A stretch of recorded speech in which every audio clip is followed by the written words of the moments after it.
오늘 하나님께서 저희에게 주시는 말씀은 창세기 41장 17절부터 25절까지 말씀입니다. 바로가 요셉에게 이르되 내가 꿈에 하숫가에 서서 보니 살찌고 아름다운 7 암소가 하숫가에서 올라와 갈밭에서 뜯어먹고 그 뒤에 또 약하고 심히 흉악하고 파리한 7 암소가 올라오니 그같이 흉악한 것들은 애굽 땅에서 내가 아직 보지 못한 것이라. 그 파리하고 흉악한 소가 처음 7 살찐 소를 먹었으나 먹은 듯하지 아니하여 여전히 흉악하더라. 내가 곧 깨었다가 다시 꿈에 보니 한 줄기에 무성하고 충실한 7 이삭이 나오고 그 후에 또 세약하고 동풍에 마른 7 이삭이 나더니 그 세약한 이삭이 좋은 7 이삭을 삼키더라. 내가 그 꿈을 술객에게 말하였으나 그것을 내게 보이는 자가 없었느니라. 요셉이 바로에게 고하되 바로의 꿈은 하나라. 하나님이 그 하실 일을 바로에게 보이심이니이다. 7 좋은 암소는 7 패요 7 좋은 이삭도 7 패니 그 꿈은 하나라. 그 후에 올라와 파리하고 흉악한 7 소는 7년이요 동풍에 말라 속이 빈 7 이삭도 7의 흉년이니 내가 바로에게 고하기를 하나님이 그 하실 일로 바로에게 보이신다 함이 이것이니라. 아멘. 살아계신 하나님의 말씀입니다. 본문은 25절까지 주보에 나와 있는데 제가 28절까지 읽었습니다. 자, 여러분들, 그렇죠? 우리가 큰 교회가 아닌데 좌석은 되게 큰 교회처럼 앉았어요, 그렇죠? 이렇게 좋습니다. 믿음으로 앉아 계신 줄 알고. 지금의 시즌이 여러분 믿음이 필요한 시즌이라고 생각해요. 왜냐하면 믿음은 바라는 것들의 실상이잖아요. 우리가 믿음 생활을 하면서 바라는 게 아무것도 없다, 인생에 소망이 없다, 이 믿음이 식은 겁니다. 근데 뭔가 기대가 있어요. 자식이 그렇게 말을 안 듣는데도 뒤통수에 대고 기도를 하면, 아침에 하나님과의 경건의 시간을 가지면 그 개구쟁이 말썽꾸러기 아들, 딸을 보면서 하나님의 소망이 부어지는 거예요. 내 눈에 보이는 상황과 지금 내가 기도하면서 하나님이 주시는 마음이 달라요. 그래서 성도들은 소망 가운데 사는 거예요. 기대가 있는 거예요. 근데 사단은 성도들에게서 뭘 뺏어가죠? 소망을 뺏어가요. 기대를 뺏어가요. 사람에 대한, 누군가에 대한, 무언가에 대한, 심지어 나에 대한, 나와 가장 가까운 사람에 대한 기대마저 접고 살아가게 만듭니다. 이게 미묘한 영적 전쟁입니다. 여러분이 아시는 것처럼 영적 전쟁은 할로윈의 분장처럼 그렇게 이상하게 하고 사단은 우리에게 오지 않아요. 걔도 지금 사단 짓을 한 게 꽤나 길었잖아요. 그러니까 전략이 있고 전술이 있거든요. 그렇게 덤비면 믿음이 없는 성도들이 도망갈 걸 알기 때문에 그렇게 찾아오지 않아요. 양의 탈을 쓰고 일상적인 모습 가운데 사소한 생각 하나를 툭 던집니다. 그거를 딱 내가 받아서 꼬리에 꼬리를 물고 생각하다 보면 어느새 내 중심이 식어져 버린 걸 봅니다. 누구에 대해서, 나의 가까운 누군가에 대해서, 무엇인가 중요한 사람들에 대해서 기대감을 접고 살아가게 한다는 겁니다. 사랑하는 성도 여러분, 같이 따라합시다. 우리는 하나님의 자녀입니다. 그러므로 우리는 기대합니다. 아멘이신가요? 자, 창세기 37장부터 시작된 요셉의 이야기가 이제 우리 11월도 창세기인가요? 혹시 큐티 받으신 분 계세요? 네, 창세기 마지막 장까지 요셉의 이야기가 흘러갑니다. 중간 결산을 한번 했으면 좋겠습니다. 성경에서 요셉의 이야기는 성도들이 가장 좋아하는 톱5 스토리 가운데 하나라고 합니다. 우리가 지금까지 큐티를 하고 그동안 말씀을 배워왔지만 요셉의 스토리는 그럴만합니다. 내용이 다양합니다. 그리고 사건 하나가 내 삶에는 일어날 수 없는, 어떻게 형들이 아무리 미워도 동생을 팔아요. 드라마틱한 설정. 그런데 그 드라마가 또 드라마 같은 결론에 이르잖아요. 이런 여러 가지 이유 때문에 요셉의 이야기는 성도들에게 굉장히 인기가 있다고 합니다. 하지만 아무리 인기 있는 성경의 이야기라도 하나님의 약속, 그것이 성취된다는 거시적인 매크로, 오늘 성경에 몇 번 나옵니다. 매크로, 마이크로가 아니라 매크로. 그 거시적인 관점에서 요셉의 삶을 읽는 것은 너무 중요합니다. 제가 자주 얘기하잖아요, 그렇죠, 여러분들? 줌인, 줌아웃. 줌인은 마이크로입니다. 자세하게 보는 겁니다. 줌아웃은 매크로입니다. 오늘은 괜찮지만 여러분들 런던 열방교회에서 예배를 하다 보면 겨울에 춥습니다. 그래서 와서 이거 오늘 히터를 안 켰나? 라고 하고 라디에이터를 만집니다. 딱 들어와 있어요. 근데도 추워요. 그래서 사람들이 아직 많이 안 와서 그런가? 체온이 보태지면 더 따뜻해지겠지. 이런 거를 살피는 게 마이크로입니다. 디테일입니다. 매크로는 뭡니까? 히터도 들어와 있고 사람도 다 들어와 있는데 지금 겨울이지, 시즌이 겨울이지 라는 인식, 이게 매크로입니다. 제가 요즘 기도하면서 하나님 앞에 묻고 하나님이 말씀해 주시는 것 중에 하나가, 우리들의 신앙은 밸런스인데 마이크로한 것과 매크로한 것의 밸런스입니다. 사소한 걸 놓치면 그것에 어느새 우리 중심에서 주인 노릇하는 디테일한 영적 공격이 있기 때문에 우리는 줌인해 들어가서 작은 죄라도 피 흘리기까지 싸우는 섬세함이 필요합니다. 그런데 때로는 이 디테일한 것이 너무 심하다 보면 우리의 발목을 잡습니다. 그래서 그 사소한 것 때문에 믿음의 진보, 큰 걸음을 내딛지 못하는 함정에 빠집니다. 그때는 어떻게 해요? 줌아웃. 계절을 봐야 됩니다. 온도 올린다고 되는 게 아니구나. 사람이 모인다고 되는 게 아니구나. 지금이 겨울이구나. 그러면 견뎌야 되는구나. 이게 매크로의 포인트입니다.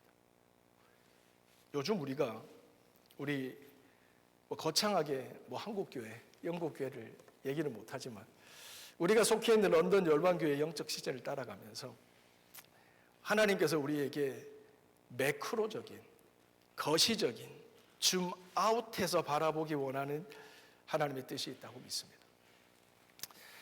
우리가 섬세하게 치고 들어가면 어떤 함정에 빠지냐면, 말씀드린 것처럼 원망의 늪에 빠집니다. 비판과 정죄의 늪에 빠집니다.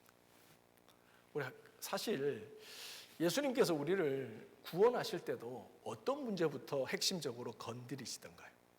죄 문제잖아요. 그래서 그 죄를 하나님이 해결해 주시잖아요. 그래서 옛날에는 나에 대해서 죄책감을 가지고 디프레스 돼서 살던 내가, 나는 할 줄 아는 게 아무것도 없어, 나는 왜 결심하면 3일이야? 나는 왜 이렇지? 라고 나에 대한 미움과 정죄감에서 내 삶이 디프레스 되어집니다.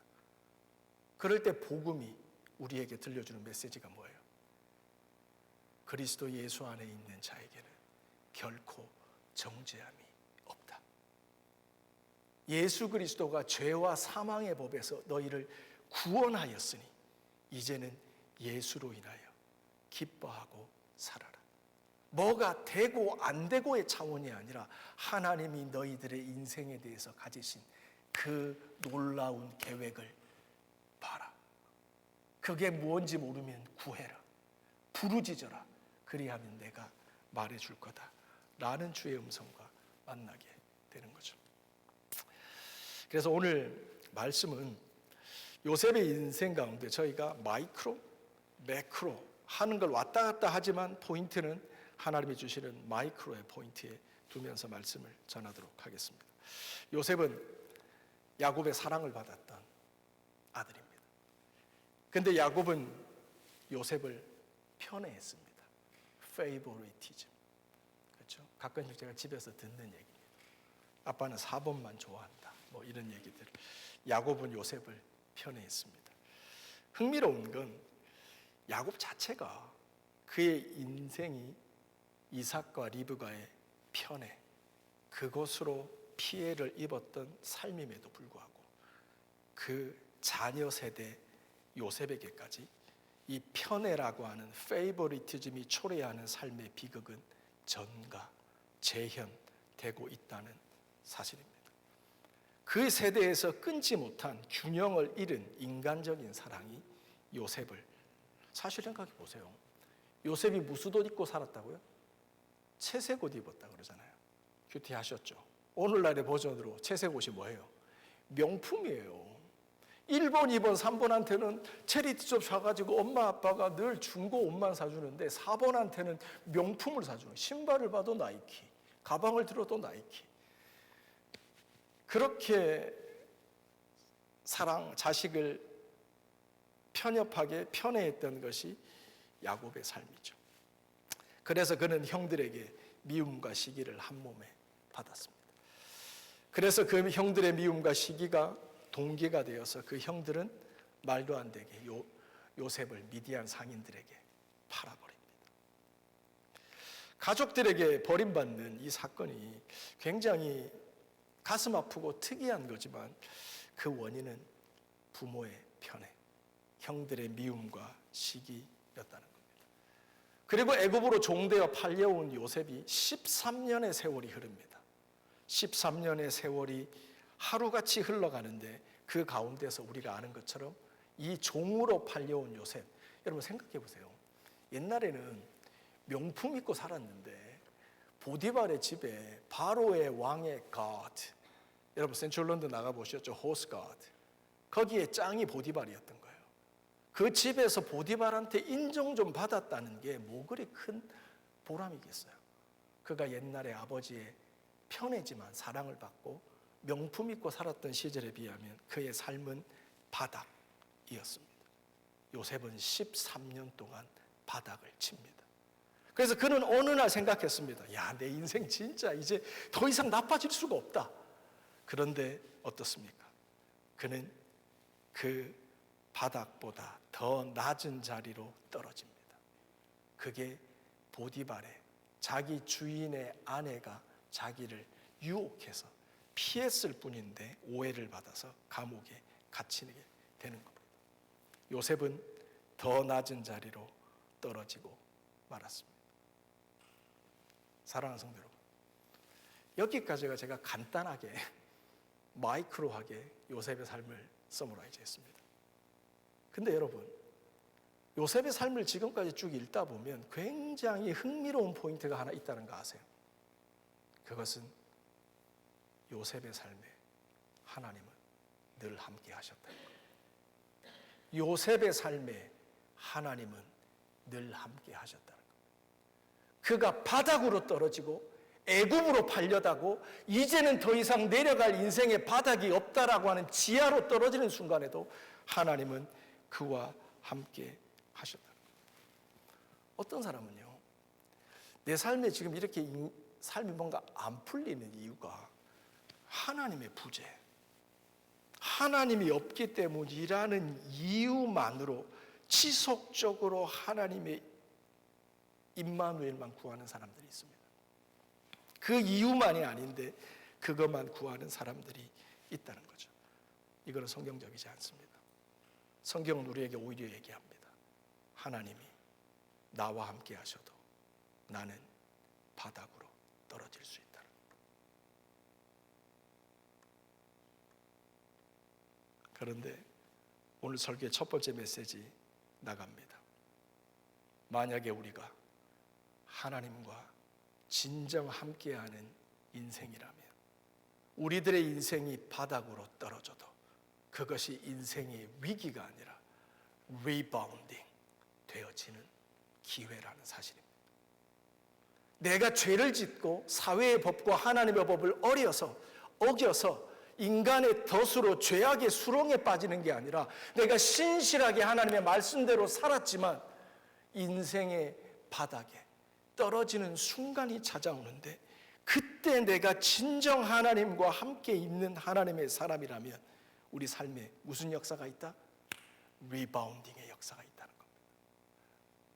리바운드 아세요? 나중에 영상 보겠지만 떨어집니다. 다시 그 자리로 돌아옵니다. 또 떨어집니다. 또 돌아옵니다. 뭔가 좀 한순간 넘어갔다고 생각, 다른 스테이지라 그래서 이제는 다 된 것 같습니다. 그런데 또 떨어집니다. 그런데 우리는 다시 그 자리를 리바운딩 해옵니다. 누가? 주님이 우리를 리바운딩 시키는 겁니다. 그러므로 성도들에게, 하나님과 함께하는 사람들에게 인생의 위기는 없습니다. 기회뿐입니다. 우리들의 눈에 그렇게 보일지라도 다시 하나님은 하나님의 약속, 내가 너와 함께 할 것이다.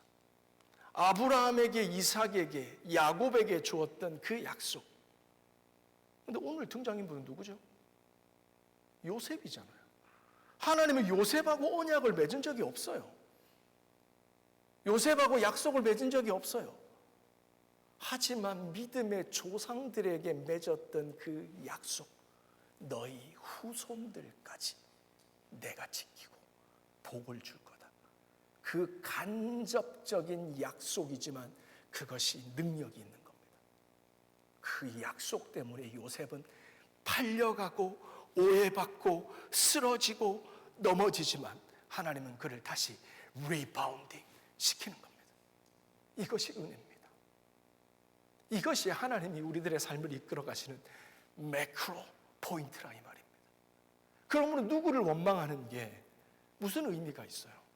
나중에 시간이 되면 살펴보겠지만 요셉은 하나님이 함께 계시니까 불평도 안 하고 원망도 안 하고 하나님이 꿈을 풀어주실 겁니다. 하나님이 말씀해 주실 겁니다. 은혜로운 멘트만 치잖아요. 그래서 그는 진짜 하나님 앞에 성자 수준, 사도 바울 수준까지 성화됐구나 라고 느껴지는데요. 말씀을 읽다 보면 여러분 이번 주 큐티 하셨죠? 그가 뭔가 하나님의 꿈을 해석해주는 술 맡은 관은 왕의 오른판입니다. 여러분 이집트뿐만이 아니라 고대 제국에는 늘 제국의 왕들을 죽이려고 하는 살인의 음모가 있었기 때문에 측근들, 가장 가까이에서 먹는 음식과 마시는 물, 술까지 다 먼저 간을 보는 측근들이 있었어요. 만약에 거기 독이 들었으면 이 사람 죽는 거예요. 왕이 먹어야 될 걸 자기가 먼저 먹고 죽는 거예요. 그러니까 왕이 거기에 대한 리워드를 확실하게 해줍니다. 신뢰를 확실하게 해줍니다.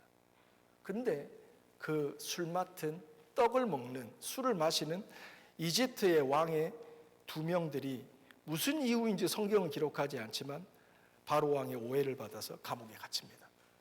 그때 그 중에 한 명, 그의 꿈을, 두 명의 꿈을 다 해석해 주지만 그 꿈 내용을 보면 당신이 왕의 오해를 받았습니다. 3일 후에 당신은 복직됩니다. 다시 왕으로 들어갑니다. 왕궁으로 들어갑니다. 잘 가십시오.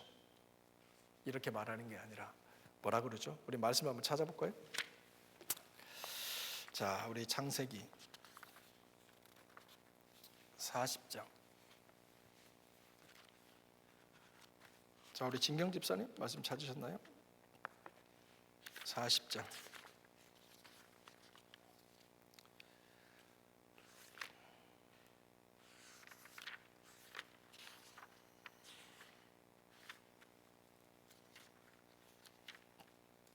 (14절입니다) 읽어주시기 바랍니다. 창세기 40장 14절 말씀.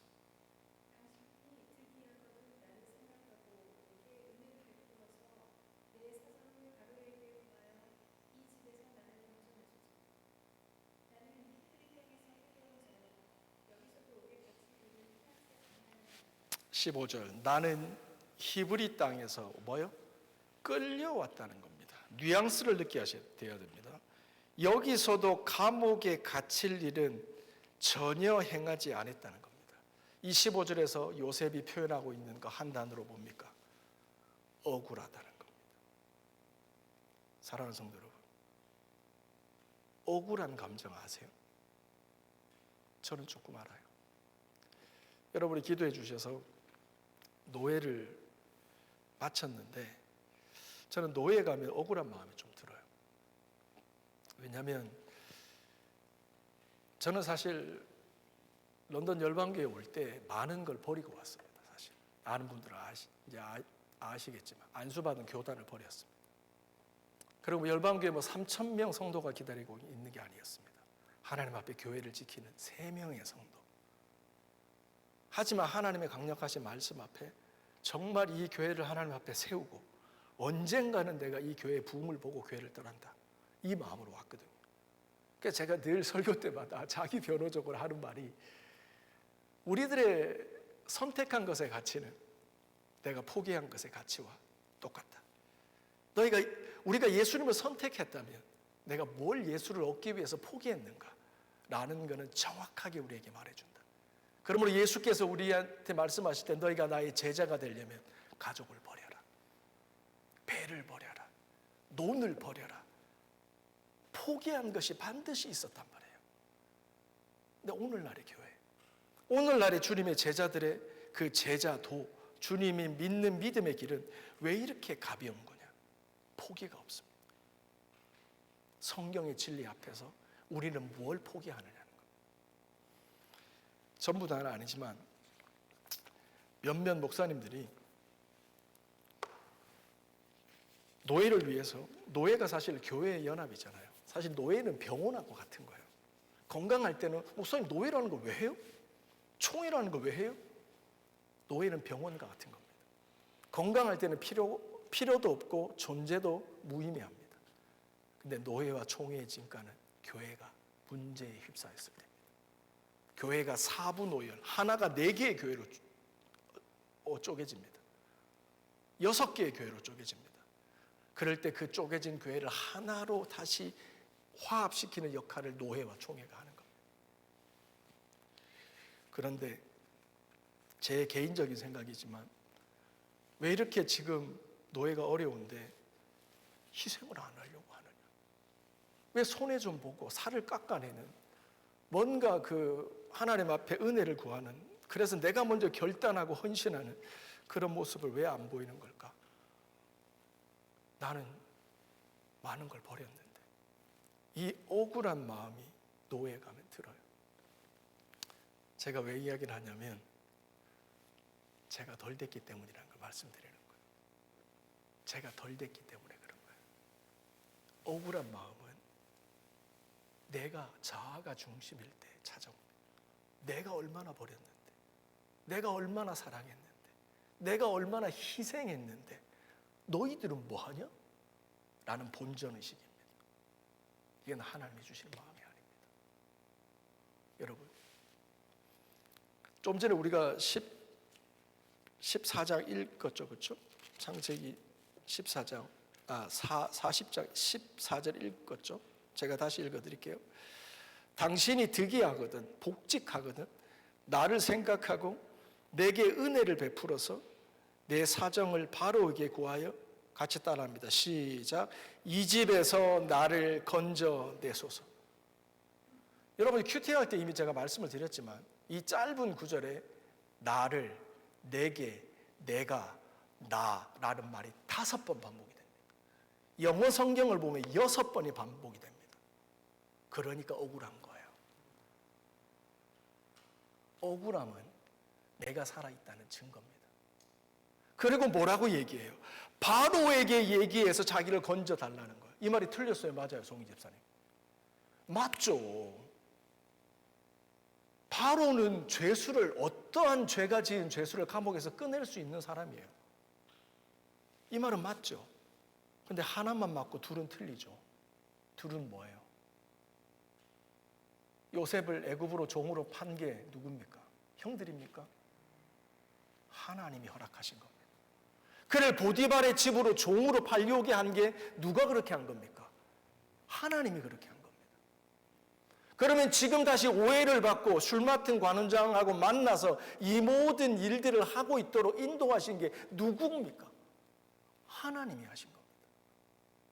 여러분, 이미 다 아시는 얘기지만 이렇게 내가 나로 붙잡혀서 억울한 감정, 내가 이 사람만 만나지 않았으면, 내가 이 가정에 태어나지만 않았어도, 내가 이런 상황이 아니었다면 억울한 감정에 사로잡혀 있을 때 요셉도 똑같았습니다.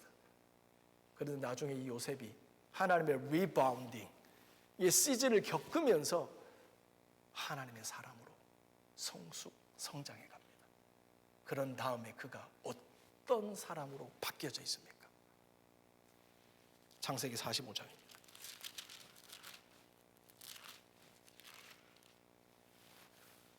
자, 우리 성원 집사님, 창세기 45장 4절입니다. 4절부터인데 여러분들, 제가 앞으로 큐티를 스포일해서 죄송하지만 이미 다 알고 있는 내용이지만 7년의 풍년과 7년의 흉년 때문에 지구 전체가 좀 과장해서 지구 전체가, 왜냐하면 애굽은 제국이었으니까 먹을 음식이 없어서 굶어 죽는 사람이 속출합니다. 그럴 때 야곱의 헤어졌던 가족들이 다시 만나잖아요. 어디로 오죠? 애굽으로 옵니다. 양식이 있는 곳. 왜냐하면 요셉이 하나님의 뜻을 알았기 때문에 양식을 세이브해 놓잖아요. 그러니까 요셉이 있는 곳으로 형제들이 옵니다. 그러면서 13년의 세월이 지나고 그 이후에 얼마의 세월이 흘렀는지 7년이 지났으니까 30년이 지났겠죠. 그 후에 가족이 리유나이트가 되어집니다. 하나님의 리바운딩의 시즌을 지난 요셉이 창세기 40장 14절과 어떻게 달라져 있는지를 보시기 바랍니다. 4절부터입니다. 요셉이 형제에게 이르되 내게로 가까이 오소서. 그들이 가까이 가니 이르되 나는 당신들의 아로 요셉이니 당신들이 애굽에 산 자라. 당신들이 나를 이곳에 팔았으므로 근심하지 마소서. 한탄하지 마소서. 하나님이 생명을 구원하시려고 나를 당신들 앞서 보내셨나이다. 이 땅에 2년 동안 흉년이 들었으나 아직 5년은 기경도 못하고 추수도 못할지라. 하나님이 큰 구원으로 당신들의 생명을 보존하고 당신들의 후손을 세상에 두시려고 나를 당신들 앞서 보내셨나니 그런즉 나를 이리로 보내신 자는 당신들이 아니요 하나님이시라. 하나님이 나로 바로의 아비를 삼으시며 온 집에 주를 삼으시며 애굽 온 땅의 치리자를 삼으셨나이다. 아멘. 8절입니다. 그런즉 나를 이리로 보낸 사람은 당신들이 아니라. 요셉 안에 인간적 억울함이 없습니다. 하나님이시라. 하나님이 나로 바로의 아비를 삼으시고 그 온 집의 주로 삼아서 애굽의 온 땅의 치리자로 나를 삼으셨나이다. 하나님이 나를 당신들 앞서 보내셨나이다. 아멘. 사랑하는 성도 여러분, 저는 노예를 보면서 더 이상 억울해하지 않으려고 합니다. 하나님께서 여기까지 저희를 인도하셨기 때문입니다. 그리고 하나님의 뜻을 보이는 것만큼 한 걸음씩 순종해 가려고 합니다.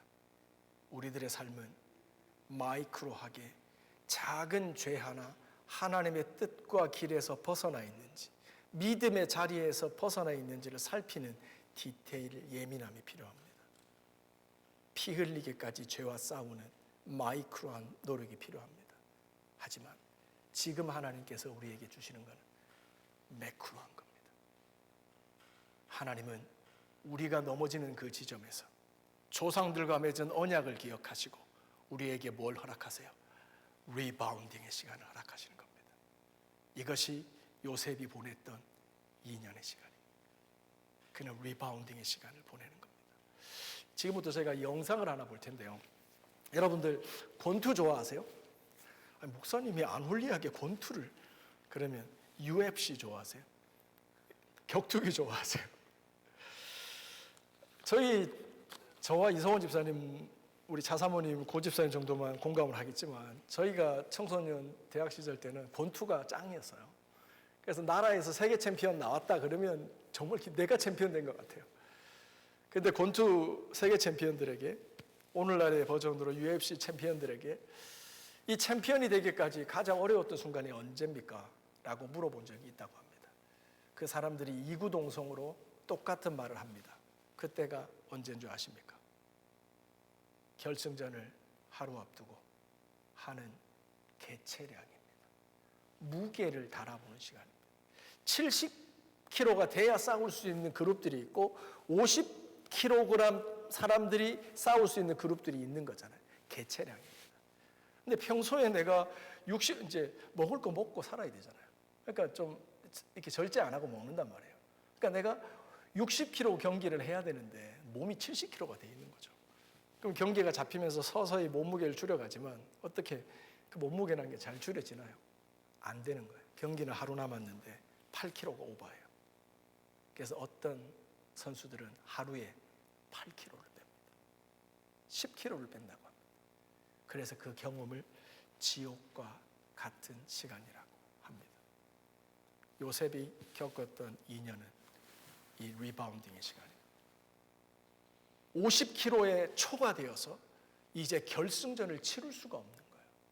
그래서 하나님은 그에게 다시 몸을 만드는 시간, 내 안에 반드시 다뤄져야 될 억울함, 원망, 불편을 빼게 만드는 그 리바운딩의 시간을 주시는 겁니다. 저는 사실 영상 틀어주시고요. 지난주에 이 영상을 보면 아주 우연히 봤는데 저와 같은 정서를 가지신 분이 있으면 좋겠네요. 저는 눈물이 납니다. 하나님이 주신 이 요셉의 인생이 보였기 때문입니다. 우리 입으로 예수를 주로 시인하고 또 하나님께서 그를 죽은 자 가운데서 살리신 것을 우리 마음에 믿으면 우리는 구원을 받습니다. 그 사건으로 하나님께서는 우리 안에 거하시고 날마다 그분과 동행하는 삶이 가능하게 만들어 주셨습니다. 이 사실이 왜 중요합니까? 그분이 우리의 트램폴린이 되시기 때문에, 리바운딩의 주체가 되어 주시는 거기 때문입니다. 우리는 떨어지는 것뿐인데 어느새 그 자리로, 우리는 또 떨어지고 또 후퇴하고 또 넘어지는 것 같은데 하나님은 믿음의 조상들과 나의 부모와 맺었던 그 간접적인 언약을 통해서라도 우리를 리빌딩 시켜주신다, 이 말입니다. 결국은 우리는 하나님과 함께하는 게 맞다면 우리는 하나님의 사람으로 세워져 하나님의 목적지에 반드시 이르게 됨을 알아야 됩니다. 믿으시는 분만 아멘 합시다. 그러므로 요셉의 이 얘기를 읽으면서 우리가 진짜 요셉을 부러워해야 될 포인트는 그가 애굽에서 왕 빼고 1인자가 됐네, 이것이 요셉의 이야기가 우리에게 전하는 챌린지 포인트가 아니라는 겁니다. 요셉은 자기가 어릴 때 17살 때부터, 그리고 그가 왕의 감옥에 갇혔을 때까지 그에게 꿈이라는 건 뭐였습니까? 수연아, 하나입니다. 같이 따라합시다. 하나님께서 행하실 일들을 보이심이라. 붙여서 합시다. 시작. 하나님께서 행하실 일들을 보이셨음이니라. 아멘. 사랑하는 성도 여러분, 우리가 만약에 하나님과 함께하며 하나님께서 내 삶에 행하시는 일들을 알고자 하는 그 중심과 소원으로 살아간다면 우리들의 삶에 하나님의 뜻이 보일 거라, 이 말입니다. 요셉처럼 굳이 꿈을 통해서만이 아니라 말씀을 깊이 읽으면서, 기도를 깊이 하면서, 비즈니스 에즈 미션으로 내게 주신 일터의 자리 속에 순종하면서, 캠퍼스에서 하나님이 내게 주신 기회, 나를 바라보지 않고 하나님의 부르심을 생각하면서 열심히 공부하는 그 시간들을 살아가면서도 우리들의 중심에 한 가지 소원이, 만약에 하나님이 행하실 일을 알게 해주세요. 그리고 그 뜻을 깨닫고 내가 거기에 동참하기를 원합니다. 나의 뜻을 이루고 세상적 기준에서 나의 자녀들이 성공하는 바람이 아니라 하나님의 뜻을 알기를 원합니다 라는 중심이 우리의 요셉을 바라보는 포인트가 되었으면 좋겠습니다. 이런 의미에서 언제나 다윗의 기도는 우리의 모범입니다. 다혜나 시편 25편. 여러분들은 모르겠지만 다현이하고 저하고 비밀이 있어요. 저는 다현이를 너무너무 사랑하게 됐어요. 옛날에 저 사랑하지 않았어요? 아니, 이전보다 더. 전 다현이가 너무 좋아요. 다현이를 위한 기도가 더 깊어졌어요. 다현이는 이유를 알죠? 부모님 궁금해하셔도 말씀해 드리지 않습니다. 다현아, 시편 25편 1절부터 4절까지 읽어줄래?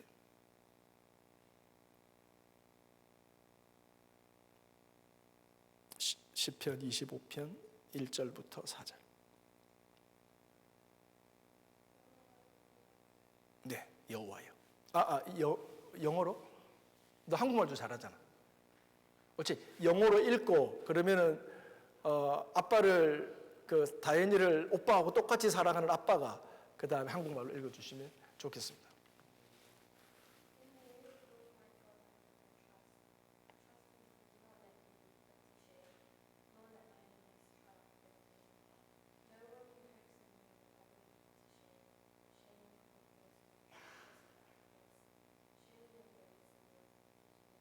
사절 한 번만 더. 이성훈 지사님 4절 한국말로 읽어주십시오. 여호와여 주의 도를 내게 보이시고 주의 길을 내게 가르치소서. 와, 다윗은 기도합니다. 하나님의 길을 내게 가르치십시오. Show me your way, and then I will follow you. 요셉의 꿈과 그의 중심과 다 있습니다.